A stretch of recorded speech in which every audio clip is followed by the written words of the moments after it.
എല്ലാവരും പറയാറുണ്ട് മലയാളത്തിൽ ഇപ്പൊ ഈ OTT ചാനൽസ് ഒക്കെ ചോദിക്കും എന്താണ് ഈ മലയാളത്തിൽ 200 സിനിമ 250 സിനിമ 300 സിനിമയൊക്കെ വരുന്നതാണ്.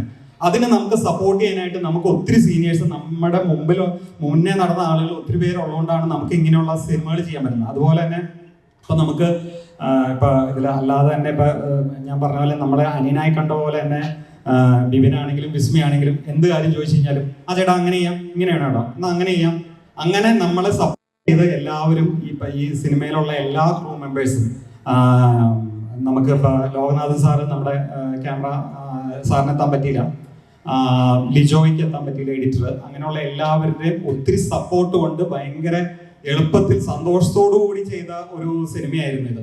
അപ്പോൾ തീർച്ചയായിട്ടും നമുക്ക് ഈ സിനിമ കുറച്ച് മുമ്പ് റിലീസ് ചെയ്യുന്നതിൽ നമുക്കൊരു കൺഫ്യൂഷൻ വന്നിരുന്നു. കാരണം എന്ന് വെച്ചാൽ ഈ സിനിമ എപ്പോഴും ഒരു ബാക്ക് ആൻഡ് ഫോർത്ത് പോകുന്ന, ഇപ്പൊ ഒരു സീൻ കാണിച്ച് പിന്നെ ഇതിന് മുമ്പുള്ള ആയിരിക്കും കാണിക്കുന്നത്.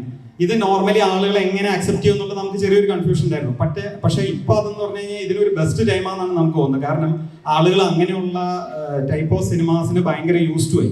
ഇപ്പൊ എക്കോ ആയാലും അങ്ങനെയുള്ള സിനിമകളിൽ ഈ നമ്മൾ പറയാതെ പറയുന്ന കാര്യങ്ങൾ ആളുകൾക്ക് പെട്ടെന്ന് മനസ്സിലായി തുടങ്ങി. അത് കാരണം ഇതിപ്പോ ഒരു റൈറ്റ് ടൈമാണെന്നുള്ളതാണ് നമുക്ക് തോന്നിയത്. അതുപോലെ ബാക്കി പറഞ്ഞ പോലെ തന്നെ ഈ ഇങ്ങനെയുള്ള സിനിമകൾ ഇപ്പൊ നമ്മളൊരു കഥ കേൾക്കുമ്പോൾ നമുക്ക് തോന്നുമല്ലോ ഈ സിനിമ തീർച്ചയായിട്ടും സംഭവിക്കേണ്ട സിനിമയാണ്. അല്ലെങ്കിൽ നമ്മുടെ പറയാറുണ്ട് ഈ നിനക്ക് സിനിമ എടുക്കാൻ ഭ്രാന്താണോ അല്ലെങ്കിൽ കിർക്കാണോ എന്നൊക്കെ ചോദിക്കുന്ന ഒത്തിരി ആളുകളുണ്ട്. സിനിമയിലുള്ള എല്ലാ ആളുകൾക്കും എന്തെങ്കിലും ചെറിയൊരു, കാരണം അവർ സ്വപ്നങ്ങൾ കാണുന്നവരും അല്ലെങ്കിൽ നോർമൽ ആളുകൾ തിങ്ക് ചെയ്യുന്നതിന് കുറച്ചുകൂടെ ഡിഫറെന്റ് ആയിട്ട് തിങ്ക് ചെയ്യുന്ന ആളുകളാണ്. അപ്പോ നമുക്ക് ചില കഥകൾ കേൾക്കുമ്പോൾ ഓക്കെ ഇതിങ്ങനെ ഒരു സിനിമ ആവണം, അല്ലെങ്കിൽ ചരിത്രത്തിൽ അങ്ങനെ ഒരു സിനിമ ഉണ്ടായിരിക്കണം എന്നുള്ള ആഗ്രഹം കൊണ്ടാണ് നമ്മളെല്ലാം ഇതിന്റെ പുറകെ നടക്കുന്നത്. ഇപ്പൊ വിനോദാണെങ്കിലും തമിഴും മലയാളവും ഒക്കെ ആയിട്ട് പല സിനിമകളും നമുക്കതൊരു ബുദ്ധിമുട്ടായിട്ട്, ഇപ്പൊ ഒരു പ്രാവശ്യം വിനോദം പറഞ്ഞിട്ടുണ്ട്, കാല സിനിമ ഷൂട്ട് ചെയ്യുമ്പോൾ മുംബൈയില് ഫുൾ ട്രാഫിക്കിൽ ഒരു സിനിമയും അവിടെ അങ്ങനെ ഷൂട്ട് ചെയ്തില്ല. ട്രാഫിക് ബ്ലോക്ക് ചെയ്ത് രണ്ട് സൈഡിൽ നിന്ന് ബ്ലോക്ക് ചെയ്തിട്ട് രജനികാന്ത് വരുന്ന ഒരു സീൻ ഉണ്ട് അതിൻ്റെ അകത്ത്.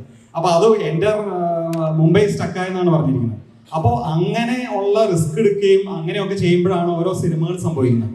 അപ്പോൾ പറഞ്ഞ പോലെ നമുക്ക് ഈ സിനിമ എല്ലാവർക്കും നല്ലൊരു അനുഭവമായിരിക്കും എന്ന് തന്നെ നമ്മൾ ഉറച്ച് പ്രതീക്ഷിക്കുന്നു. നമുക്ക് ഇവിടെ വന്നിരിക്കുന്ന എല്ലാവർക്കും ഹൃദയംഗമായ നന്ദി ഒരിക്കൽ കൂടി രേഖപ്പെടുത്തുന്നു.